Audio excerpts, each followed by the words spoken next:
दिल्ली के मुख्यमंत्री अरविंद केजरीवाल की गिरफ्तारी के बाद से आम आदमी पार्टी लगातार विरोध प्रदर्शन कर रही है और अलग अलग कैंपेन भी चला रही है। आज आम आदमी पार्टी ने संविधान बचाओ तानाशाही हटाओ का नारा दिया है। इस मुद्दे को लेकर दिल्ली 24 भारत के संवाददाता हिमांशु दुबे ने आम आदमी पार्टी के विधायक प्रवीण कुमार से खास बातचीत की।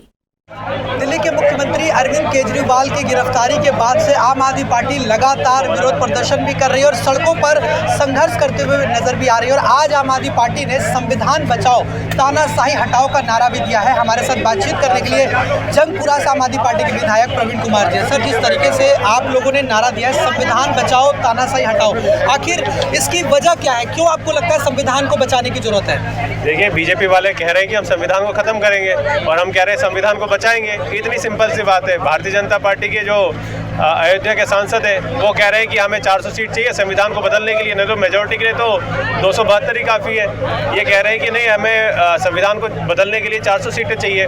तो इस देश की जनता को ये पता रहना चाहिए कि संविधान को बचाने के लिए कौन काम कर रहा है और संविधान को हटाने के लिए कौन काम कर रहा है। भारतीय जनता पार्टी के सांसद खुद कह रहे हैं। और भारतीय जनता पार्टी ने जिस तरीके से अपने पिछले कुछ दिनों में कार्यकाल में काम किया है, जिस तरीके से इनने कोर्ट के आदेशों को भी अध्यादेश लाके बदल दिया, दिल्ली की चुनी हुई सरकार के खिलाफ जो है अध्यादेश लाए, जो इलेक्शन कमिश्नर जो अपॉइंटमेंट है उसके खिलाफ जो है ये अध्यादेश लाए, तो ये साफ तौर पे बताता है कि भारतीय जनता पार्टी संविधान को नहीं मानती है। इनको संविधान को बदलना है किसी तरीके से। एक तरीके से देश को जो है वो तानाशाही रवैये की तरफ ले जाना चाह रहे हैं। आस पड़ोस के देश में देखिए किस तरीके से इस समय जो है वो सरकारें चल रही है। अभी रशिया में क्या हुआ, रूलिंग पार्टी जो है उसको 85% वोट मिली और बाकी जो अपोजिशन पार्टी थी उसमें भी जो है खड़ा हुआ कैंडिडेट जो है रूलिंग पार्टी का था। तो इस तरीके का लोकतंत्र जो है हिंदुस्तान में ये लोग लाना चाहते हैं। इस तरीके का लोकतंत्र जो है हिंदुस्तान कभी बर्दाश्त नहीं कर सकता और संविधान को बचाने के लिए, लोकतंत्र बचाने के लिए हिंदुस्तान हमेशा साथ है। यानी कि आपको लगता है कि जो तानाशाही की आप बात करें कि तानाशाही हटाओ, आपको लगता है कि मोदी जी या बीजेपी तानाशाही पर उतर आई है? बीजेपी तानाशाही पे उतर ही आई है। आप देखिए, करंट में दो sitting chief minister Hemant Soren, उनको उठा के जेल में बंद कर दिया था। अरविंद केजरीवाल जी को उठा के जेल में बंद कर दिया।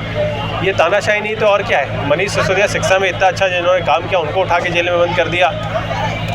जो सत्येंद्र जैन जिन्होंने मोहल्ला क्लिनिक बनाई उनको उठा के जेल में बंद कर दिया। भारतीय जनता पार्टी इस सारे विपक्ष को उठा के जेल में डालना चाहती है और अभी तो ये सिर्फ ट्रेलर दिखा रही है, पिक्चर तो इनकी अभी बाकी है। ये कहते हैं हम नया संविधान बनाएंगे, मनुवादियों वाला संविधान बनाएंगे। तो ये भारतीय जनता पार्टी ने मानसिकता इस देश के अच्छे अच्छे लोग समझते हैं, इसलिए कभी हमारे बड़े बुजुर्गों ने बीजेपी को दूसरा मौका नहीं दिया। आपको लगता है इसका असर जनता पे पड़ रहा है? जिस तरह से आप लोग लगातार संघर्ष कर रहे हैं, जेल का जवाब वोट से कैंपेनिंग भी कर रहे हैं, लगातार जनता के बीच पहुंच रहे हैं, तो पब्लिक का कैसा रिस्पांस आप देख रहे हैं? देखिए, जनता तो लगातार अरविंद केजरीवाल जी को इन्होंने जिस तरह के जेल में डाला, जनता जो है भारतीय जनता पार्टी का पूरी तरीके के खिलाफ हो गई और भारतीय जनता पार्टी ने अपने पैर पर कुल्हाड़ी मारने का काम किया है। दिल्ली में तो ये गई, दिल्ली में तो भारतीय जनता पार्टी का नामो निशान ख़त्म हो जाएगा।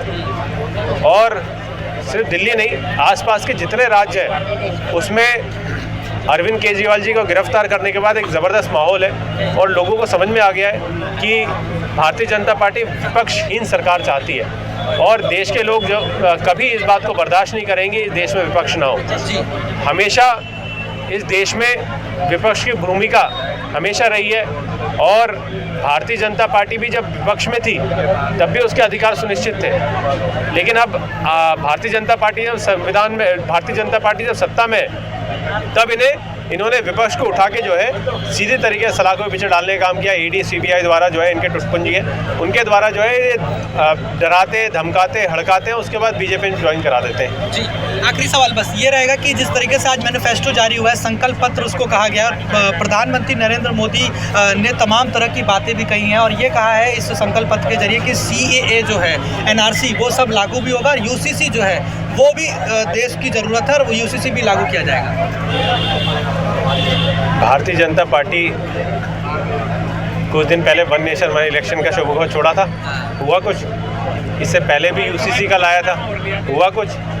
ये बीजेपी वाले सिर्फ जो है लोगों को डराते हैं धमकाते हैं और लोगों को डरा धमका के जो है वोट लेते हैं, विपक्ष खत्म करते हैं। इनका बस यही काम है और कुछ काम नहीं है। तो बीजेपी वालों के इस रवैये में जो है इस देश की जनता नहीं आने वाली।